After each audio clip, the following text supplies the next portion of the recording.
We want to welcome you to Founders Live Conversations.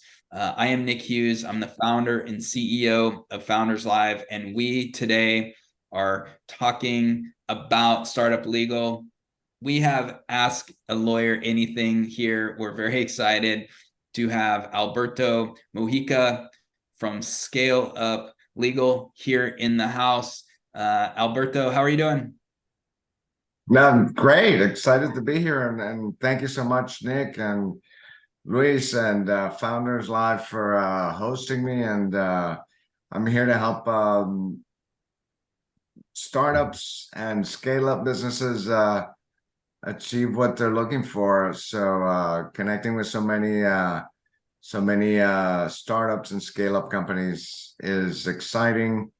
I hope that I can deliver interesting and important information to them that'll help them move forward. And also, well, I mean, the main goal for me is to help these companies access, the largest capital market in the world, which is the US, and also the largest market in general, right, in the world, which is the United States. So, let's see how we can get this going and help them out.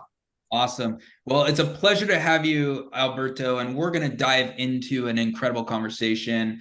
First, everyone, I do want to do some housekeeping things, and you can see in the chat there that we have the chat rooms flowing, and we want you or would like you to use that resource. This is where we are going to collect questions. All right. So we have Luis Antezana as well. I want to have Luis say hi. He's going to be monitoring the chat and we will field your questions. So Luis, what's going on today?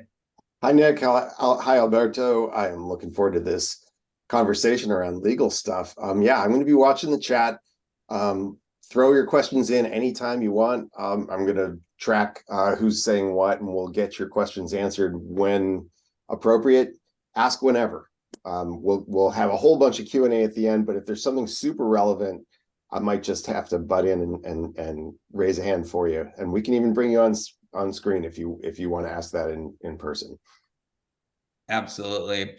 And so Luis is the head of brand for Founders Live. If you receive communications, probably either email, social media, Luis has created it and he's done such a great job of that. So as we get moving here, again, everyone, feel free to engage in the chat. We will address questions. The first part of this conversation, myself and Alberto are going to just jump into a conversation, but we're going to address some questions, address some topics, but of course this is really meant to be a group interactive discussion, and we would love to hear your questions, and we might not get to every single one, but hopefully we do. So with that, Alberto, I would love to bring you into the conversation. And first and foremost, just explain a little bit about ScaleUp Legal. What sort of, you focus a lot on startups. You help them with their general legal, aspects and general counsel and getting started and establishing their business. Hey, if they're an international startup, actually looking at how do I establish better in the United States. So let's hear a bit about startup or ScaleUp Legal before we get started into the questions around this. No, thank you for the opportunity, Nick. Well, at ScaleUp Legal, we're a firm that we're dedicated to startups and scale up businesses, and our main business model is based on providing in-house legal services to the startups at a 70% discount, and we do that in exchange for equity. So in essence, we become your investor, and we become your legal counsel. So We help you in all aspects of corporate law, intellectual property, your entity. We work with a lot of companies internationally to bring them to the U.S. And we also work with U.S. companies exporting and expanding internationally.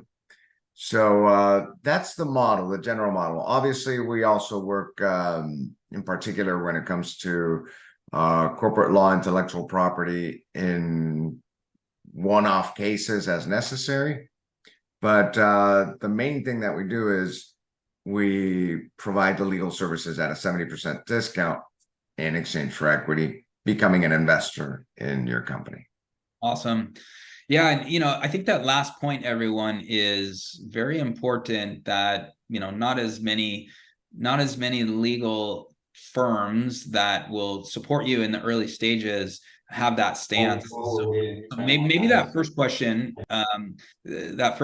there, Alberto, is why, what influenced you to take that stance of basically offering services, holding more of equity stake, maybe just a balance of that from a standpoint. Of course, there is certain fees that are required, but what influenced that stance of being more of a supporter and investor versus just straight up, we're going to bill you per hour and it's going to be expensive? Right. Well, for starters, I'm a systems engineer and data scientist. And in my life before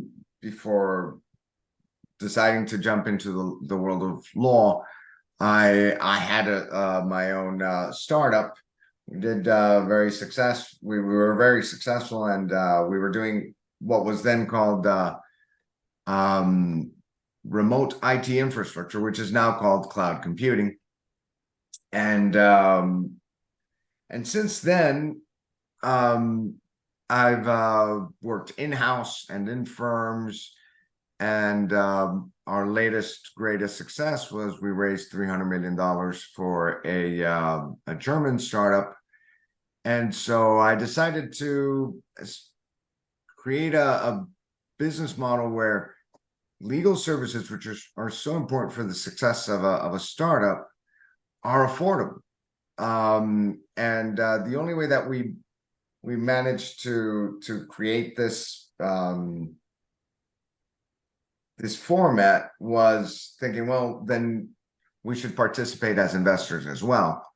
And so for the startup, it's double the benefit, because the companies get the legal protection that they need at an affordable price, and on top of that, they get an investor that they can show off to other investors. And for us, the benefit is, we provide the services that we're great at providing. We help protect the companies, we help grow the companies, and we share in their success. So we're partners, and we all pull in the same direction for the sake of the company. So that's kind of how I ended up in this with this model.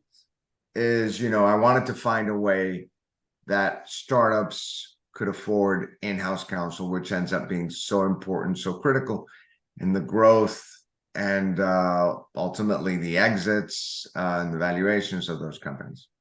Yeah, that's great. Thank you for that explanation. And it's actually it's a model that is quite important, especially early on, for all of us early stage founders that we're just looking to get going. We're just looking, hey, we just need help, and we need legal representation that doesn't break the bank. So so great. We've got questions already flowing here. Yeah. Luis would love to jump in here. This is great. Thank you, everyone, for all the questions. You're making my job quite a bit easier, which is great. But Luis, let's jump into the first question here. Sure. The first question is from Unika Lay about tax benefits for mentors. If they bring in mentors, can they incentivize mentors in their program by offering them some kind of tax benefit, tax deduction? Unika, do you want to ask this yourself and clarify the question here? Sure. So my business idea is to coach students to land product management positions. And so we wanted to attract more mentors to my program because there's a lot of students who are always needing mentors. So the idea is to incentivize mentors into my program to support my students and users on resume coaches, LinkedIn optimization, portfolio building, but also my program offers training opportunities like projects. And so mentors will come in and help our students and users to prepare them for the real world challenges. So that the question about the tax deduction, if that's a possibility, for like the amount of hours that they help volunteer to help my students, wanting to incentivize them with the idea of that. And I want to know if that's a possibility and how to approach that. Because I know there's some probably regulations or regulations around that. Well, I would, for starters, I'm not tax counsel, so and I also want to disclaim that nothing here is, legal advice per se. So this is general advice in order to get to know the particulars of any case. We're going to have to, sit down and understand the particulars and so on. But I would say an important part of something like that, where, a mentor is incentivized to provide their advice, their knowledge, their mentorship to students. If let's say the organization that's central to this coordination of students and mentors is a nonprofit, and the mentor is volunteering his work through this organization to a student, it's likely that they can write off some of that that contribution, that effort, those hours. Otherwise, if the central organization that's connecting the mentors and the students is a for-profit and it's making money from either the students or the mentors or something, it might be difficult for them to write it off or to justify writing that off. So it really depends on the status of that central organization, that central entity, and whether or not it's a nonprofit or not. That helps, Unica. Okay. Yes. Thank you so much.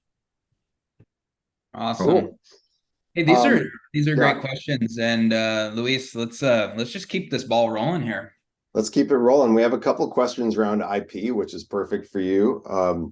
Eli's wondering, does the creator of a LinkedIn community own that community? Who owns it? The community? Obviously, LinkedIn, has ownership of certain things, and people who post things own what they say. But like, who's the proper owner of a LinkedIn group? Eli, you want to jump in on this? Maybe he doesn't want to elaborate. Maybe not. Well, that's nobody owns a community. The platform is owned by LinkedIn. The use of LinkedIn's, I want to re-emphasize that this isn't direct legal counsel, but instead general advice or general analysis of these issues to see. Obviously, the platform belongs to LinkedIn, and as such, LinkedIn has complete, absolute, and utter control and ownership of that platform.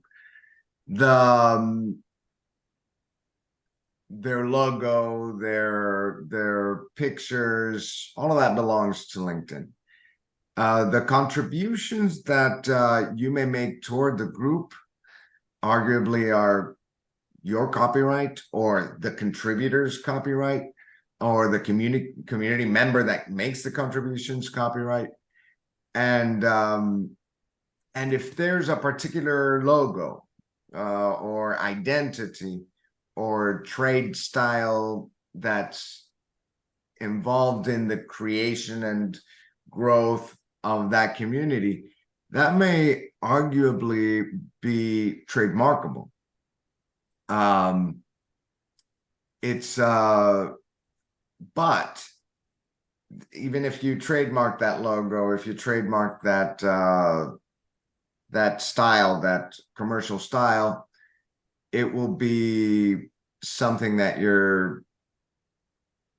even though you acquire it, that doesn't give you a right to use it in LinkedIn in that community. If LinkedIn decides to, for whatever violation of their terms, or even simply arbitrarily eliminate it, you really don't have much recourse. But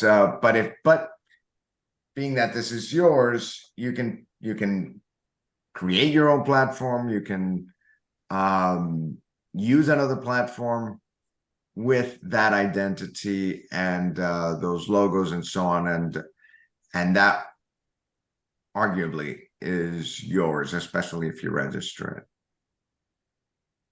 Got it. And then if there were arguments over like who, when they created that LinkedIn community, is that, let's say they were operating the capacity of they were working for a business, they created that business, be the holder of that community, or the person that would have the rights to continue that or change that or whatever, versus the person who did that and left and said, well, I'm going to take the community I made with me, even though I was working for you. How would you put that? Yeah, that's a little tricky, right? And a lot of the details of how that happened. Was he being paid to do it, or was he doing it while he was being paid to do other things? Whose computer was he using? A lot of different factors would come into that analysis that we don't know. But all of those things would determine whether it belongs to the entity that's paying him, or him or her, or if it belongs to him or her. And remember, the community doesn't belong to anyone. What can belong to either the entity or that person is the logo, the identity, Sure. the name, but pretty much the community itself, the list of users, or the fact that an entity is something that can be disbanded by LinkedIn or the platform owner whenever they want, based on either their terms, and that can be arguable, right, or even arbitrarily if they want. Yeah, sure. So clearly, define those things in advance would be smart. Absolutely, and typically, if because we've all done it. I mean, Founders Live has its great community of startup companies and contributors and people like myself that are part of your community, because we work with startups and we enjoy your events and all of this. What protects that traction, which is a really important thing for startups, because startups can have different kinds of assets, right? A patent obviously protects an invention. A copyright protects a valuable creative work, and a trademark. What trademark really protects is traction. And if you're a company that has some traction, let's say it's my company, and I hire someone and they're building something with my name and building traction for my entity, then yeah, that's pretty clearly the startups or the companies. Hey, while you're talking about trademarking, we have a couple more trademarking questions. We're in the IP world, so let's stay on this wave. Sure. Juliana Casal, do you want to talk, or should I read that for you? All right. Talk, but There I you have go. a baby with me, so she might chime in as well. That's great. All Yeah. right. Yeah, so I was pre-launch on my product. I was looking into trademarks early on in the process to see if the name I was thinking of was claimed already. It wasn't, but I used some sort of like Fiverr service with a lawyer research team, and they said that there was 60% likelihood that I'd get approved if I filed before being active with the name. But they said the approval process could take up to 9 months, and I didn't want that to stop me from moving forward.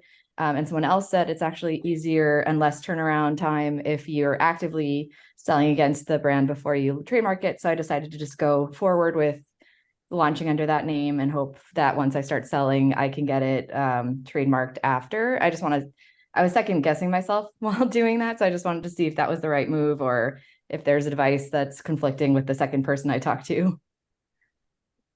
Great question, Juliana. I would say there's a lot that goes into that, right?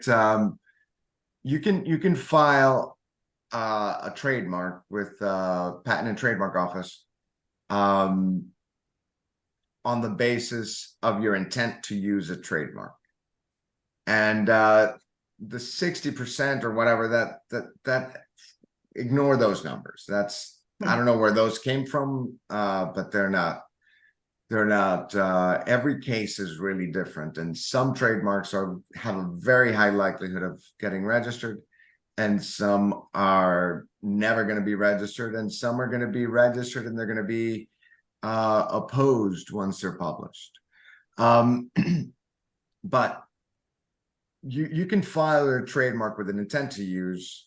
I would say the real important thing is to keep in mind when you're deciding on how you're going to brand your company, what you're going to use. You want to make sure that it's unique in your realm, because the right to a trademark does not emanate from a particular registration that the Patent and Trademark Office gives you. A right to a trademark or a brand emanates from your use of that trademark in commerce. The Patent and Trademark Office gives you the right to sort of make an advance reservation by filing a trademark with an intent to use. But if you don't use that brand in commerce, or that trademark in commerce, you lose the rights to that brand.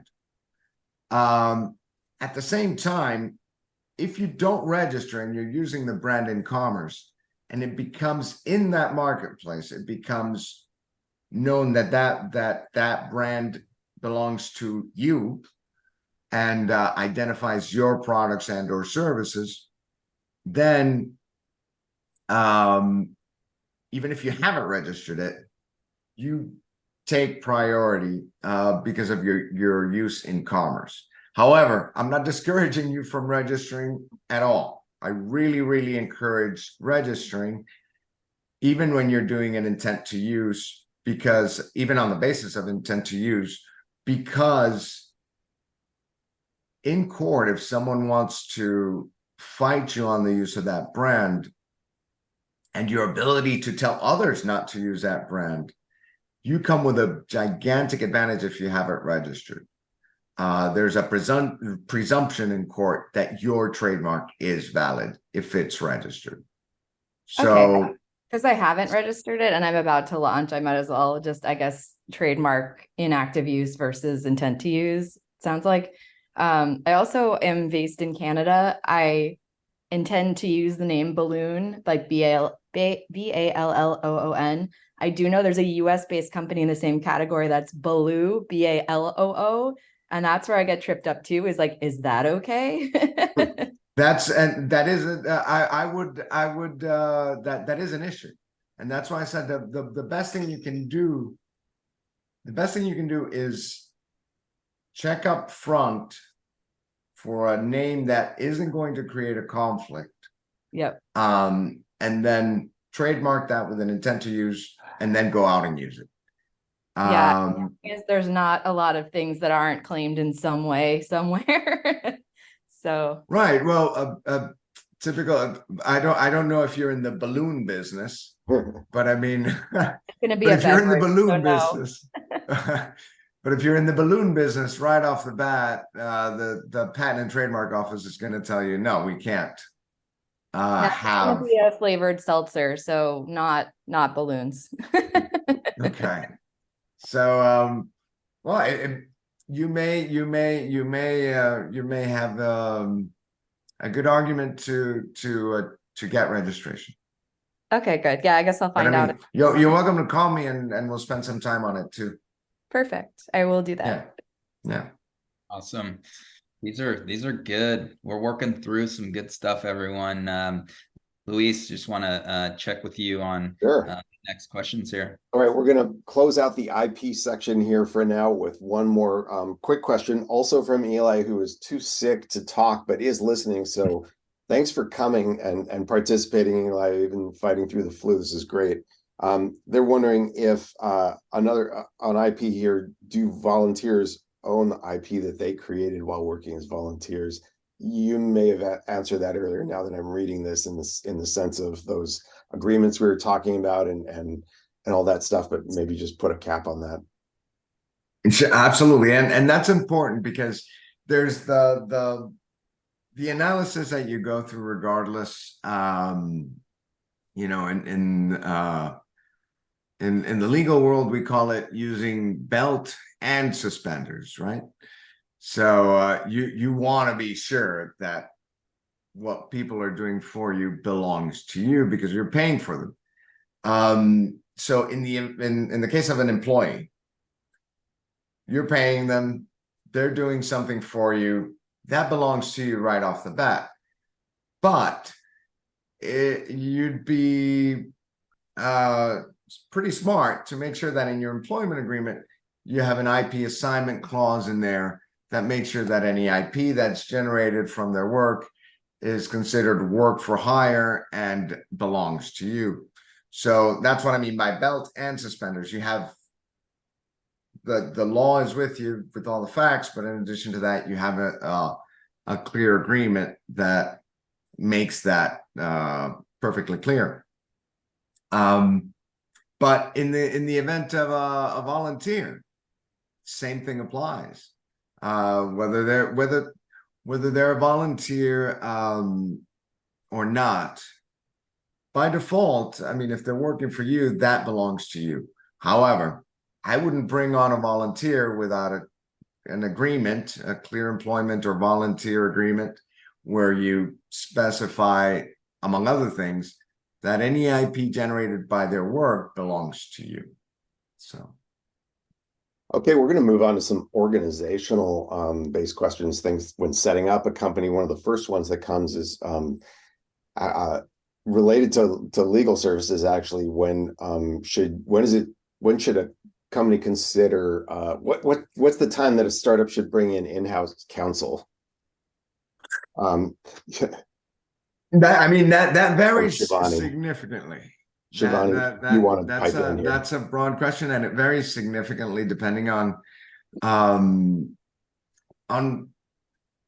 traction that the company's having, the you know where it's going, what are its needs, if it's if it has complex legal needs, or if it's constantly signing contracts, negotiating.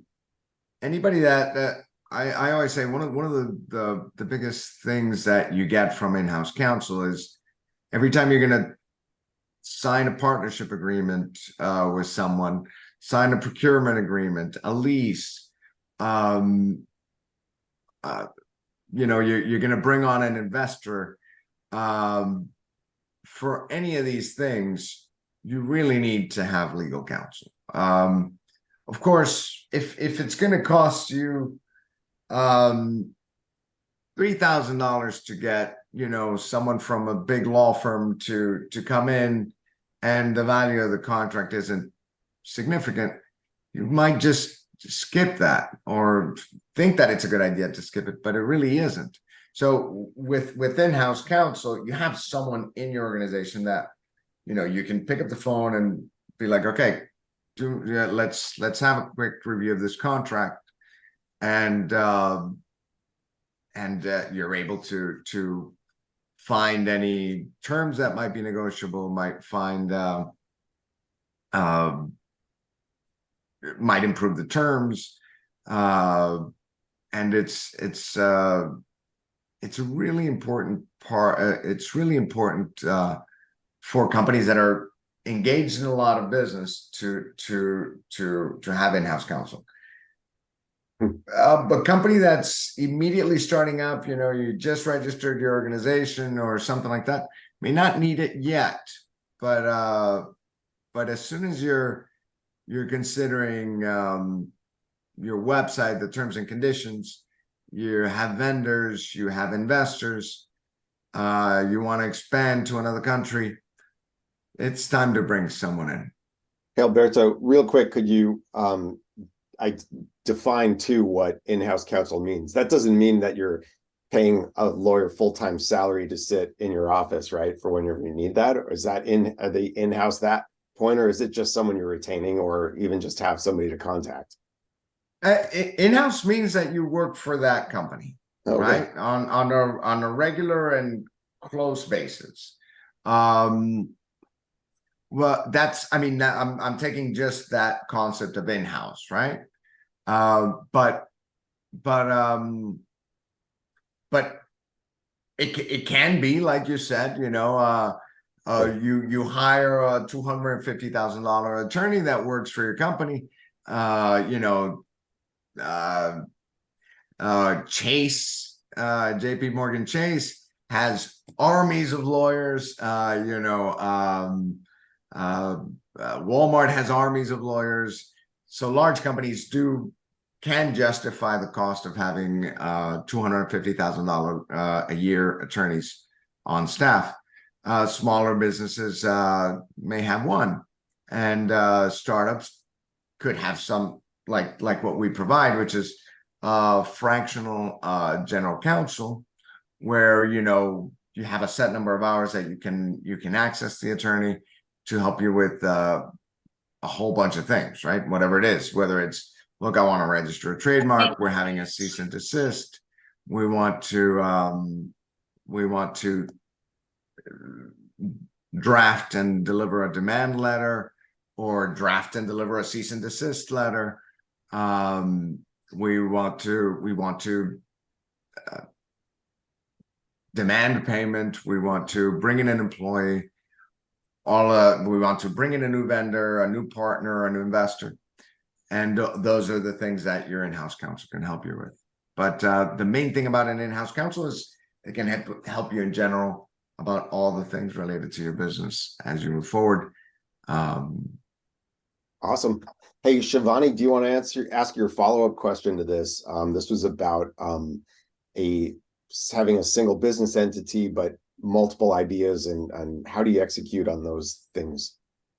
Yeah, so I started a business back in 2019. I teach kids to code, very different. I'm a software engineer, and I want to pursue a passion that I had for developing an idea related to wine, and has nothing to do with education and teaching kids to code. When I created my company, I did add other DBAs where I could use myself as a contractor. I could be a developer, and I could have other names. So I was wondering, can I continue to build the second idea related to wine under my same business umbrella, which is an LLC? And this is in the US, Shivani? Yes, I'm based here in Seattle. Okay. In general, yes. You can. So in general, yes. Your business should, depending on how the articles of organization were filed, it's the typical language states that you can do any business that that is lawful. So whether it's as a contractor or for code or for wine or whatever it is, typically you should be able to do them all under that umbrella. All right, thank you, Shivani. Next up, we've got Marina, who's going to ask a question that a lot of founders are going to have here. Have at it. Thank you. Yes, hello everyone. My name is Marina. So my question will be, I'm planning to open an incorporation with my partner for my startup. I'm currently building a web application along with app application, and this application will be for immigrants. I'm currently in the United States, in Miami, and once I was trying to fill out on my own incorporation, I saw that one field that they are asking for the amount of shares and the price. And my question will be like, in your opinion, what should I put?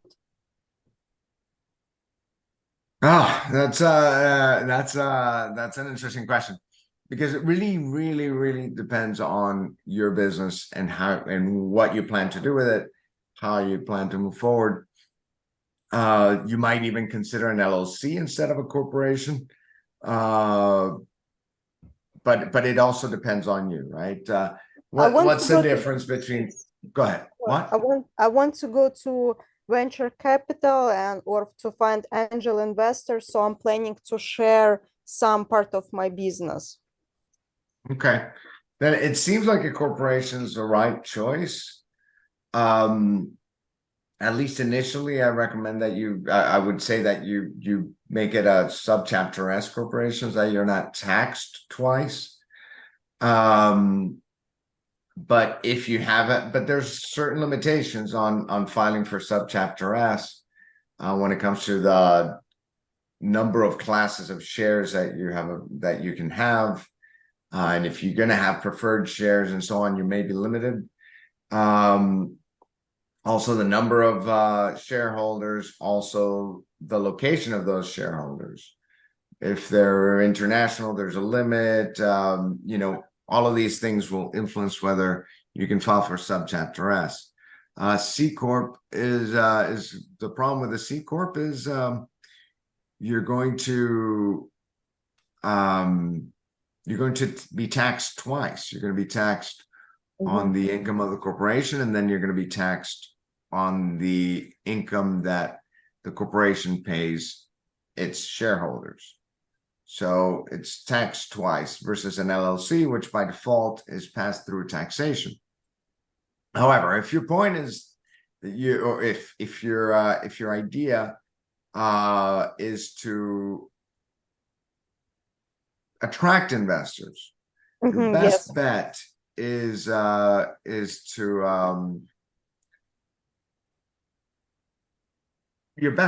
to go with a Delaware corporation. Delaware. Yes, because if your goal is to go with VCs, almost exclusively invest in Delaware corporations. So if you haven't created it, you might want to focus on creating it in Delaware.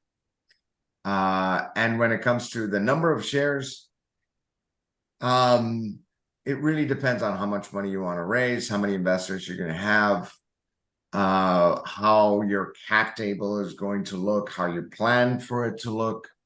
And then you do the math from there, right? The par value is a nominal value that Yeah, just Alberta, just jumping in here, and I kind of adding to her question, maybe it gives some context. In my experiences, typically when you're forming that corporation, it's like just putting out there kind of a round number, like 10 million shares, and if you do 1 million shares, that's fine too, but you're dealing with a bit of a smaller pool. So would you just suggest, again, not legal advice, but just generally, it's like, just kind of throw out a round number there. And it's like, hey, if it's like 10 million, then you now have a pool of shares to play with. And it's kind of starting with a bit of a general round number. Yes, it's 10 million sounds good for some companies, it's 30 or 50 or 500 million, Mhm. right? It really is. It really depends on the business and what you plan to do. Obviously, if you plan to, and the good thing is that can always change, right? You're not stuck. You know, you can have a board of directors meeting, you can have that a resolution approved by the board of directors and your shareholders, and then that goes out there and you can refile your articles of incorporation, authorizing an additional number of shares. But that's going to be determined by what you can do based on your bylaws. So you're not stuck, but it's, you know, you want to have a number that's going to work for you for at least a little while. Awesome. Well, hey, this is great, and we are just chugging along because we got more questions flowing through here. Luis, let's go to Martin. Has a question in this direction, and so let's go with that. Yes, thank you again for your help. Thank you. I really appreciate it. Yes. Yeah, thank you. And just to sum up, from anyone as well, Marina, Alberto is located in Florida, in Miami. So yeah, that's right. I was going to mention that and I forgot. Yeah. So look him Yes, up. me too. Mhm. Yeah, please reach out to me. I'm more than happy to. I'm actually going to put my contact in there for you guys to get in touch with me, and so look for that in the chat in a couple seconds. Okay, great. Okay, thank you again, guys.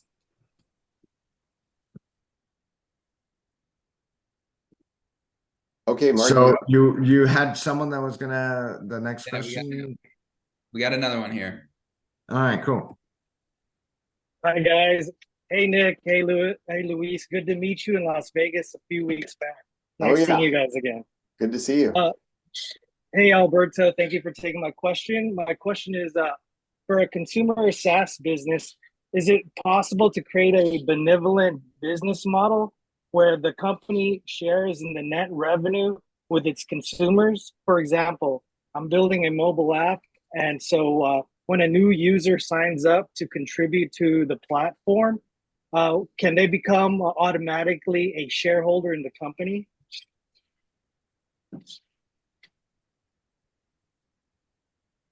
They're trying to create a new business model. Yeah, that sounds like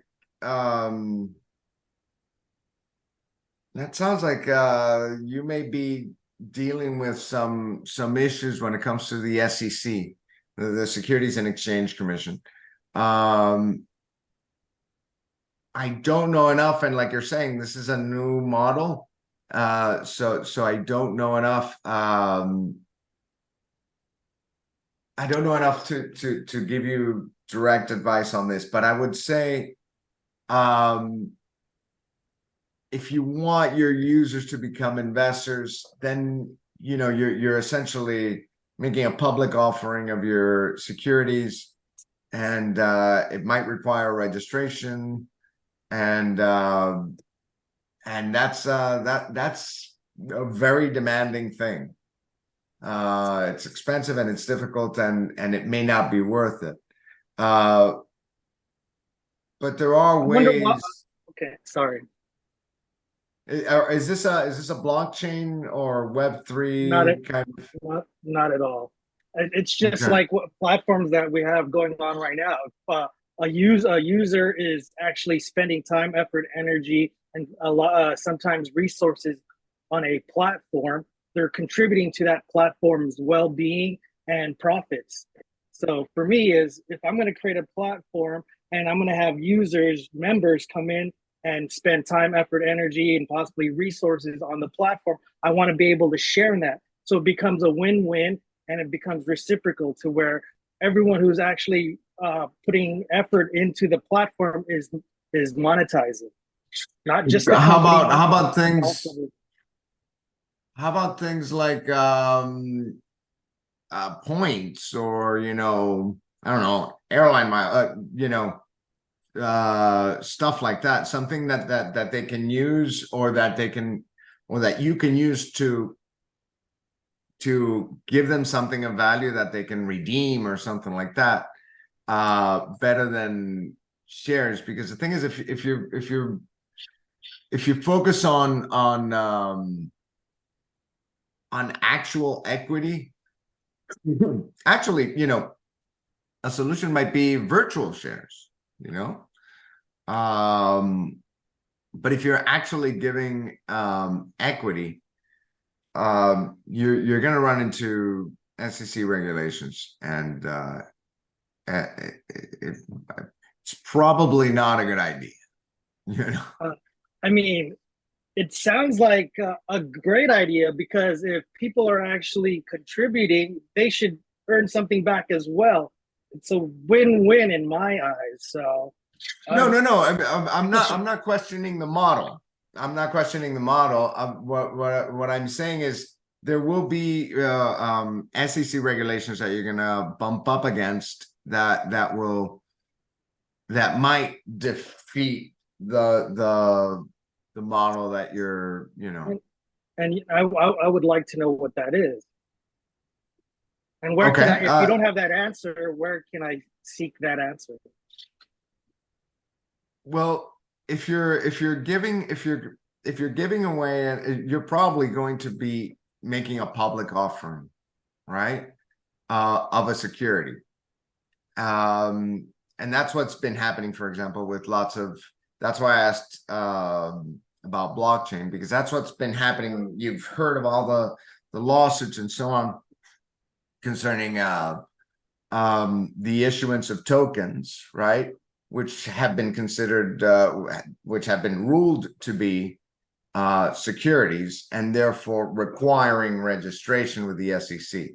So if you're issuing to your customers or your users actual equities, which are investments, and therefore securities, then you're going to have to register with the SEC. And that's a complex process, and it's that's why I thought of maybe something else like points or whatever else that isn't considered a security that they can redeem, because in that way they you don't have to deal with the SEC. So because it's yeah, this is great. And Martin, great question. And if you all noticed in the chat, I mentioned that this kind of goes into the crowdfunding, equity crowdfunding topic that we actually have a future talk scheduled early November. And so if it's something that you're anyone that's looking to fundraise and actually involve the crowd in that, which sounds like this is kind of going in that direction, we'll cover that topic much more in a little while. But these are all great questions. Thank you, Martin. Good to see you. Appreciate you guys. Yeah, really awesome. Hey, thank you, Martin. Let's take one more question here, and I know Richard has been pushing out some thoughts and questions, so let's involve Richard, and then we have a little time we're going to do some kind of lightning, just cover some quick topics, but let's go one more from Richard. Hey, good morning, everyone. I'm working on a patent, and so my question for you is, I have the personal finances to obtain the patent, but the mud bog that I worry about is running into IPR PTAB challenges that, as you know, can be quite costly. So I guess my question for you, Alberto, is does this firm, your firm, exchange those litigation costs in exchange for equity if you like the product? And would that include things like FDA approval, IPR litigation, potential PTAB litigation, infringement litigation, and things like that? Because that's where I can't monetize that. I don't have the funding to do something on that scale. I mean, first of all, I commend you for looking so far ahead, because you're not looking forward just into the patent, but also in the challenges that may come, depending on how solid the patent is, or how unique the patent is.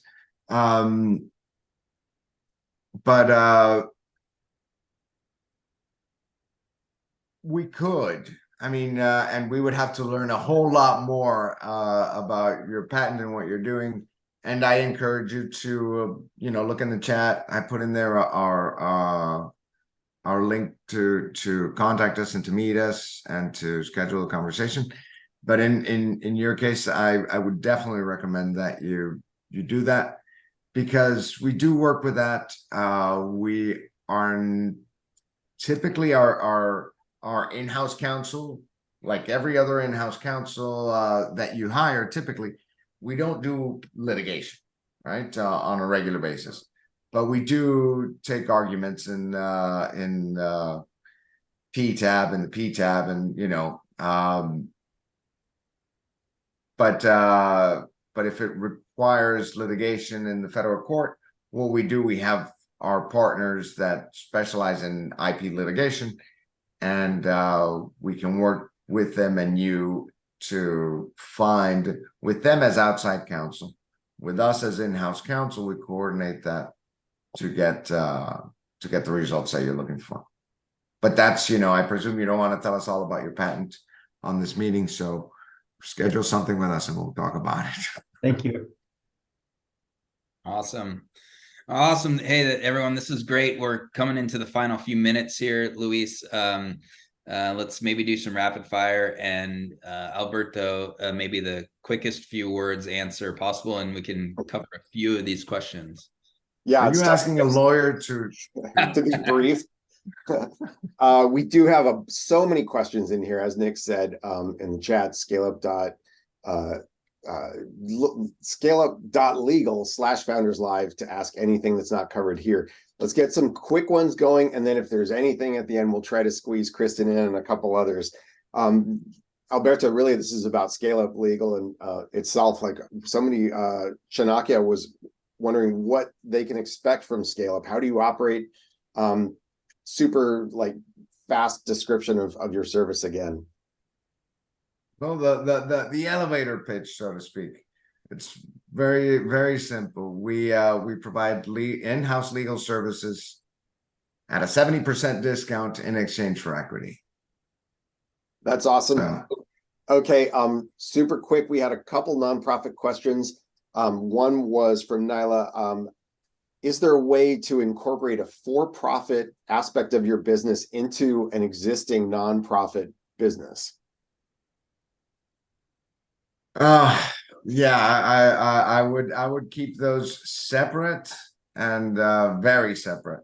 Yeah, because if not, you're setting yourself up for an IRS audit, and that is about the worst thing that can happen to anybody.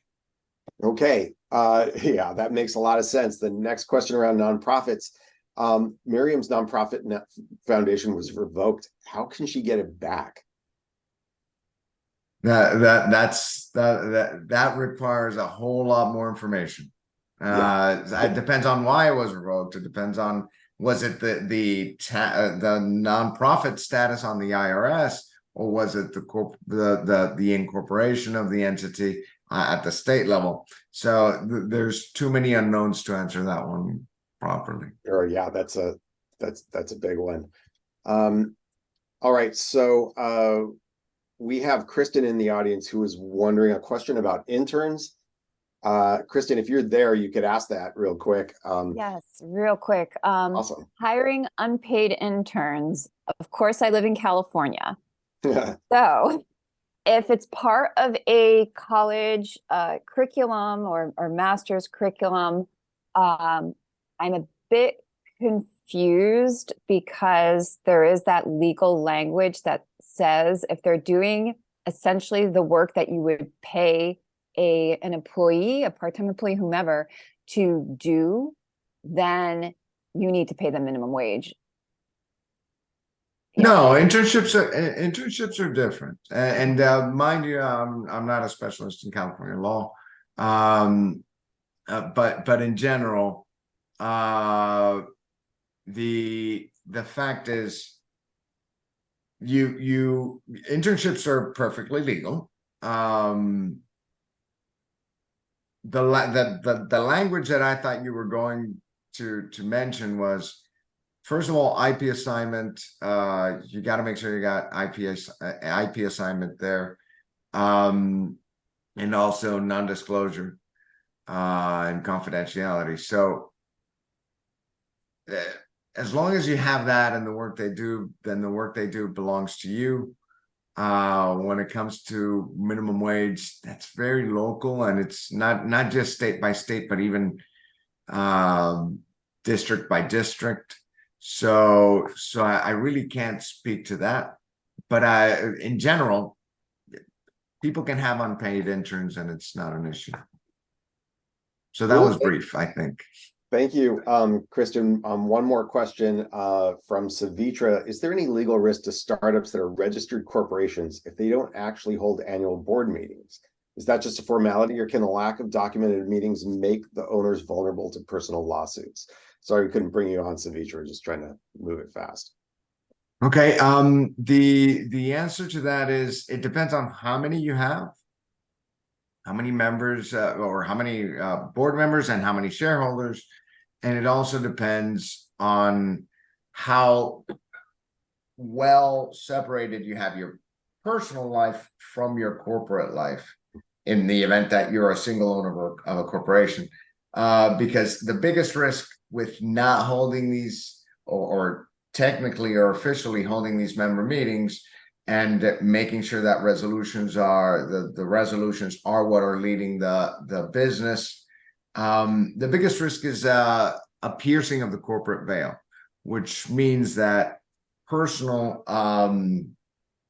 assets are no longer veiled by the corporate shield. You want to minimize the risk of that happening. So I would say, do it if you can. The risk is low and the bar is high to pierce the corporate veil, but that's one of the risks that you're one of the risks of not following the corporate formalities. Okay. All right.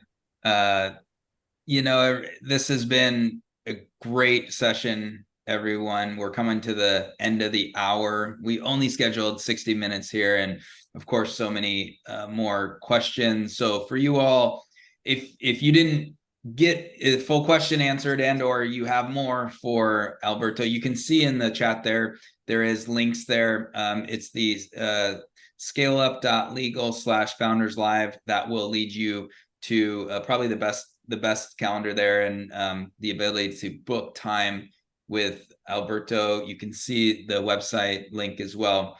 So with that, everyone, we want to thank you, Alberto, for your time today and all your suggestions and general thoughts on the legal side.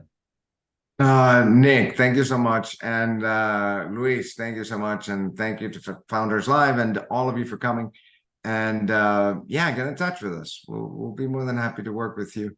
And yeah, thank you so much. It's been a lot of fun and the time flew by.